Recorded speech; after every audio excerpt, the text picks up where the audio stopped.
Hello and welcome to Pirate News. I'm Haley Zemek. Today I'll be bringing you news from campus, the New Jersey and New York area, and news from around the country.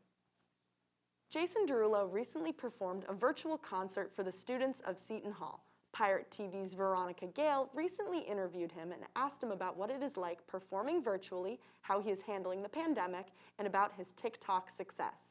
You can find his performance on YouTube.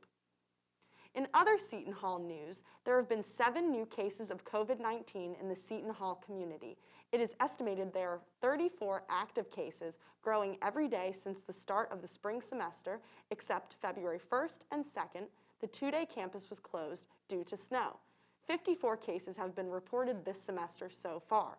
February 6th, 8 cases were detected, 4 cases being resident students and 4 being off-campus students. 1 staff member has also tested positive for COVID. Now we'll head over to Dalton Allison with your Seton Hall sports update. Dalton? Thanks, Haley. I'm Dalton Allison with your Seton Hall sports update. We'll head straight to the hardwood today, where the women's basketball team got back into action for the first time since January 23rd. The women's team erupted back against the 1-8 Georgetown squad. And did they get a win? Oh yeah! Tony Vizzella's squad extended their win streak to 6 games with a 60-52 win and improved to 7-2 in conference play. This was thanks to the performances of players like Andra Espinoza-Hunter and Desiree Elmore. Espinoza-Hunter paced the team with 18 points and Elmore contributed 15 points. The Pirates will again be put to the test with a quick turnaround on Wednesday when they will take on the Goliath that is the UConn Huskies. The Pirates last faced the Huskies on December 15th when they suffered a 92-65 loss. This is the first time that Espinoza-Hunter will have the opportunity to play against the Huskies.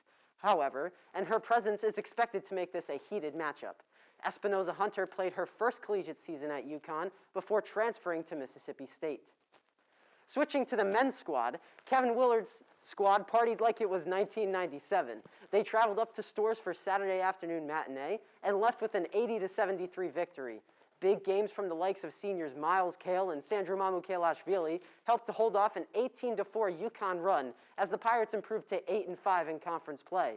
The win capped off a week where they also saw a crucial win over Providence that helped them improve their chances to make the NCAA tournament.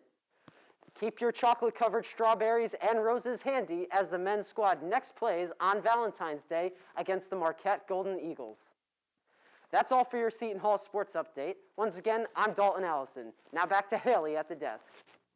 Thanks, Dalton. In local news, Governor Andrew Cuomo is moving New York City's indoor dining date up. Indoor dining is coming back Friday, 2 days before the previously scheduled Sunday. Cuomo is hoping the move up will allow restaurants to benefit from a full Valentine's Day weekend. In New York City, hospitalization averages and new cases are both down, causing indoor dining to come back. The city has distributed 1 million vaccines, majority being first doses. In an attempt to save money, Centenary University abruptly fired 4 of their professors, including the president and vice president of its faculty union. The attorneys representing the professors have described this cost-saving maneuver as outrageous. The professors are suing for a multitude of reasons, including claims that their firing violated the terms of their tenure, and a claim that states that the firings were discriminatory due to the fact that 2 of the professors are older than 60 and 1 of them is transgender.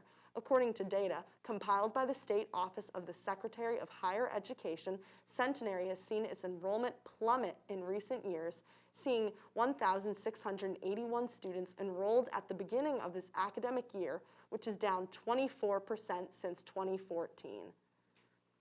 Now we will head over to Emily Feazel with your 5-day weather for the South Orange area. Emily? Thanks, Haley. Hey, Pirates, I'm Emily Feazel with your 5-day weather forecast for the South Orange area. 60% chance of precipitation today with a high of 36 and low of 22.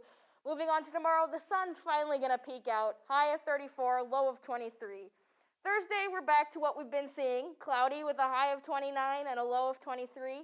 Friday has a high of 32 and a low of 17. And finishing up the week on Saturday, we have a high of 28 and a low of 17 with a promise of some flurries in the air. That's all for your 5-day weather forecast. Once again, I'm Emily Feazel. Now back to Haley with more of the news you need to know. Thanks, Emily. The Biden administration is looking to re-engage with the UN Human Rights Council this week after being withdrawn for the last 3 years. This decision reverses yet another Trump-era executive order.